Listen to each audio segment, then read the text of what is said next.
Merhaba arkadaşlar, ben Hüseyin Age of Empires Mobile'in yeni bir tier listinden hepinize merhabalar hocam. Şimdi bu tier liste farklı bir dizayn yaptım. Biliyorsunuz birkaç ayda bir tier list yapıyoruz. Şurada Allah hayrını kabul etsin, son sezona kadar devam. Bir geleği bir gideği, bir de şu an beklemede emekli ve keşke hiç görmeseydik bölümler var.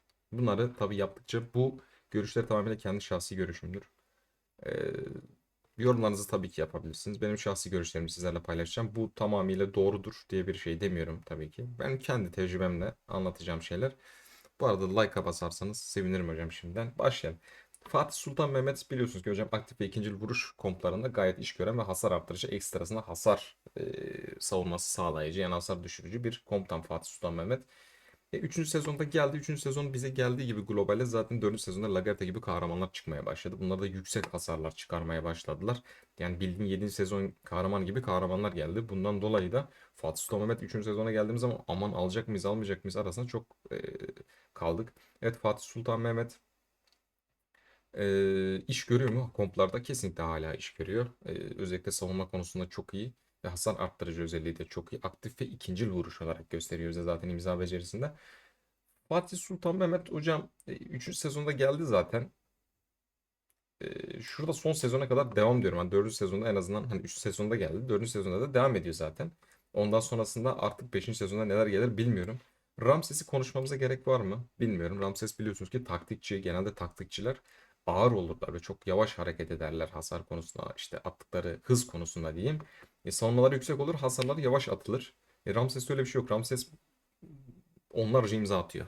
Yani bir imza becerisi daha bitiremeden yeniden tetikleniyor ve hiç durmadan 40-50 tane 60 tane belki 70 tane savaşın uzunluğuna göre imza becerileri atabiliyor Ramses.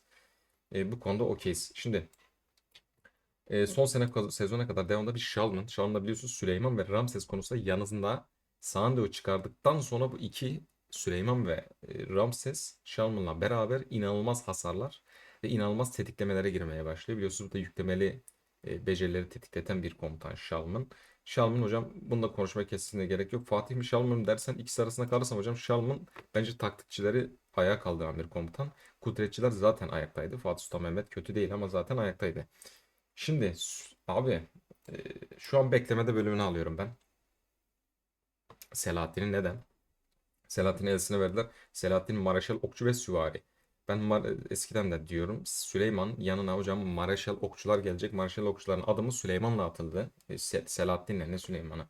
Selahattin'le atıldı. Bu inanılmaz öfke yenileme becerileriyle özellikle öfke yenileyici bir komutan zaten. Bu gelecek Mareşaller okçularla beraber çok bufflanacak. Şu an Est kompuna bir işe yaramıyor. O yüzden şu an beklemede bölümünü aldım. Burada Mansa Musa var. Bu da aynı şekilde mızrakların desteği. Savaşçı. Barbarossa'dan farkı nedir hocam? İkisi de güzel savunmalar yapar. Fakat bu bir de ekstrasında kudret hasarı attığı için var olan komptaki hasar yavaşlığını biraz daha arttırmaya yönelik gelmiş Mansa Musa. Ee, iyidir hocam. Şu üçlü zaten çok güçlü. Sıkıntı yok o destek komutanlarda. Şunları emekli bölümüne atıyorum hocam. Ya bunlar kaynak toplayıcı. Bu kaynak toplayıcı olaylarına girmeyeceğim. Kaynak toplayıcılar zaten hakkını veriyor. Abi Yodite kesinlikle burada Allah hayrını kabul etsin bölümünü alıyorum. Neden? Yodit abi ne tarafı? Bak Miyamoto güzel mi? Güzel. Bir Yodit midir? Bence değildir. Niye değil? Şunu açıklayayım.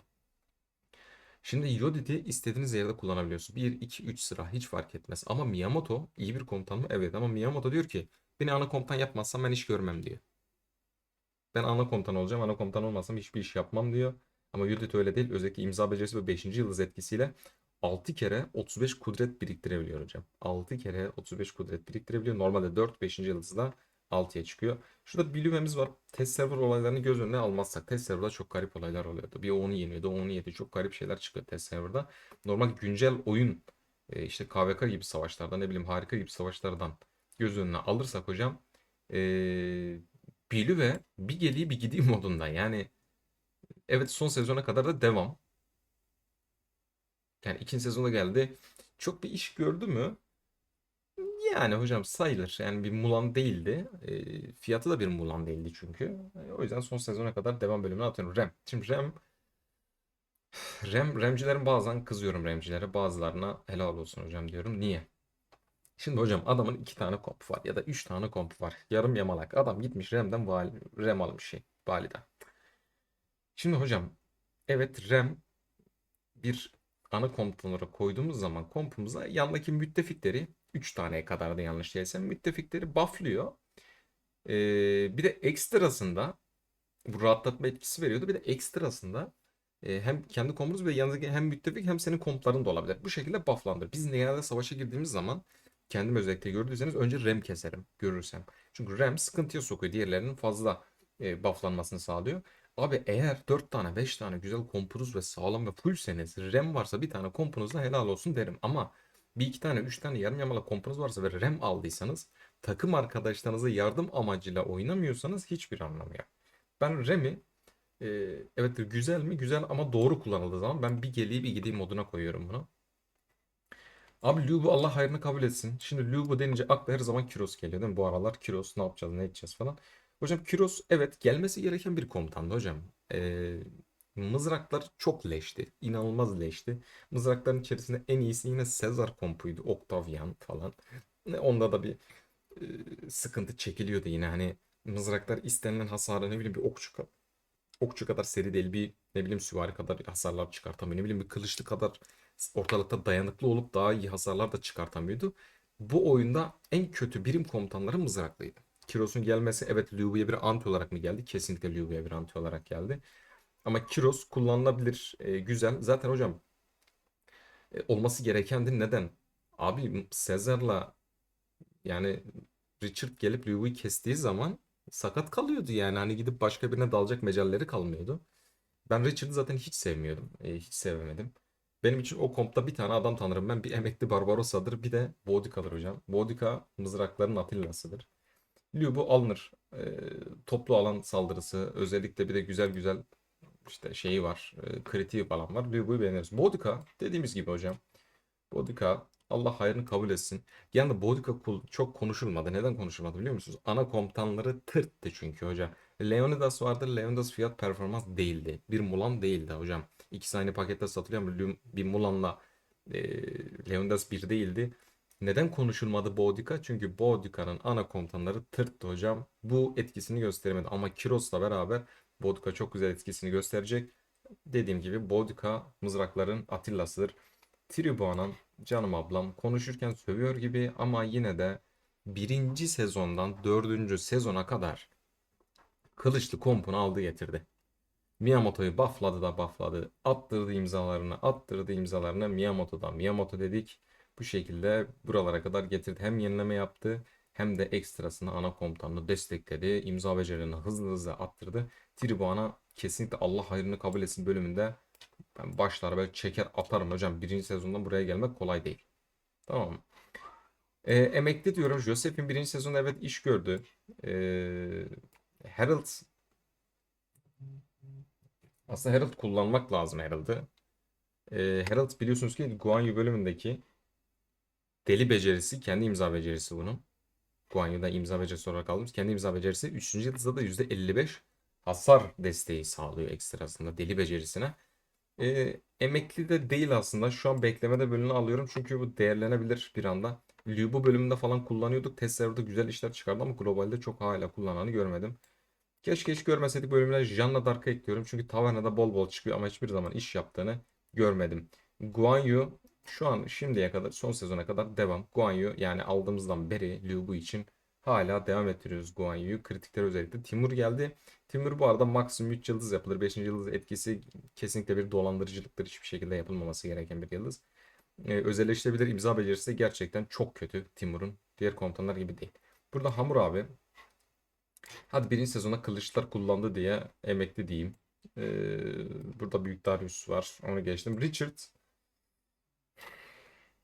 bu kadar da iddialı. Keşke hiç görmeseydik. Bazıları diyecek ya hocam sen ne anlatıyorsun? Biri diyecek doğru söylüyor. Biri diyecek ama öyle hocam. Niye öyle? Abi birinci sezonda kılıçlar okçulardan çekti. İkinci sezonda süvariler geldi. Yani Lubu geldi. Okçuları kovaladı. O arada kılıçlar Lubu'lara kafa tutmaya başladı. Tutabildi de. Ama Richard e, yok hocam. Yani kimse kusura bakmasın. E, Gidip süvari kestiği zaman bile sakat kalıyordu Richard. O yüzden ben Richard'ı hiçbir zaman sevmedim. Alanlara da bir şey demiyorum. Mecburen almışsınızdır. Mızraklı yoktu çünkü. O konuda bir şey diyemiyorum. Abi Atilla hiç konuşmuyorum. Direkt Allah hayrına kabul etsin. Ahsoka Şu an beklemede modunu alıyorum. Niye? Çünkü Hannibal kompu şu an kırık. Bir Belisarius'un gelmesi Justin yerine çok güzel şeyler olabilir. Ama şu anda Hannibal kompları çok kırık kaldı. Hannibal alanlar doğru bir davranış mı? Evet, özelliklerine göre Hannibal çok güzel bir kahraman. Debuff etkileriyle özellikle. Fakat şu an beklemede Justine'i oradan çıkarmamız lazım. Keşke hiç görmeseydik modunda. Burada Derek var. Toplamacı. Bu iş gördü. Burada Tedora hala kullanıyoruz. Son sezona kadar devam. Tedora biliyorsunuz hem Ramses'in hem de Süleyman yanında çok rahat kullanıyor. Rani Durgavati hala devam. Hala devam. Rani Durgavati şimdi neden Allah hayrını kabul etsin bölümüne atmadım diyeyim. Aslında atılabilir. Rani Durgavati Allah hayrını kabul etsin. Şimdi 5 yıldızla 3 yıldız etkisi bir değil biliyorsunuz ki 5. yıldızı %33 hasar desteği ana komutana sağlıyor. Exodus'ta biz okçu ve özellikle Mulan gibi okçu ve şey gibi Sülübu gibi süvari yapanlar arasında Attila ile Rani arada çok gidip geldiler. O yüzden Allah hayrını kabul etsin bizi çok götürdü. Philip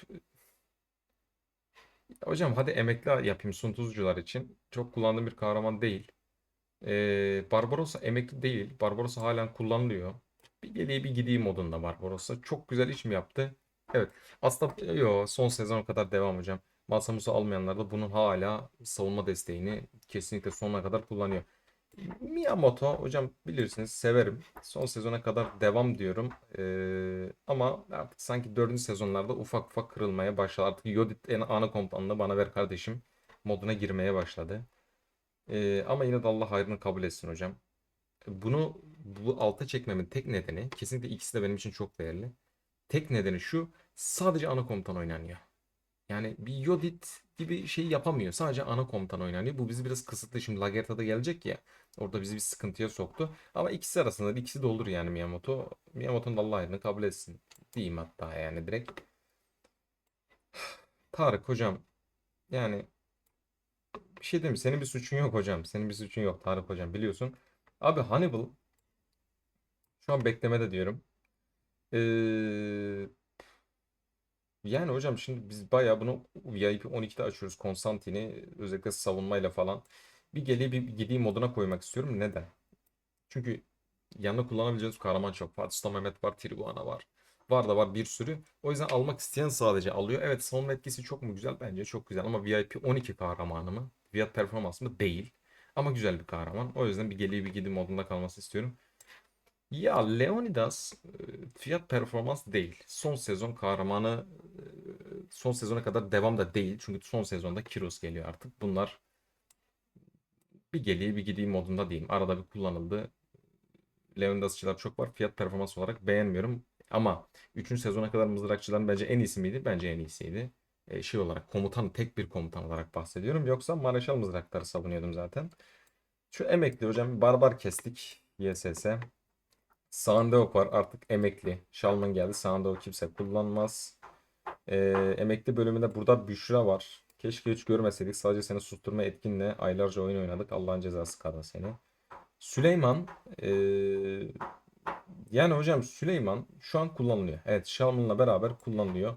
Son sezona kadar devamı hak ediyor mu? Onu bilmiyorum. Çünkü aldığımız sezonda full artı full 7/24 kullanmadık. Bir geli bir gideyim moduna koymak istiyorum. Çünkü Şalman geldikten sonra ayaklanmaya başladı. Sun Tzu ya hocam Sun Tzu'cular çok. Bir şey diyemiyorum bak. Sun Tzu ben kullanmadım. Test serverlarda falan yaptık ettik. Sun Tzu da şey gibi ya hocam. Taverna komutanları gibi o yüzden bir şey diyemiyorum buna. Şu an beklemede diyeyim. Belki hak ettiği yeri sonradan abi burada da Süleyman var. Evet tabii bekleme bölümü gerçi. Sıkıntı yok. Huamulan Allah hayrını kabul etsin. Evet pahalı mısın? Pahalısın. Ama götürdün mü? Evet. 4. sezonda da hala ben iş yapıyorum Mulan'la.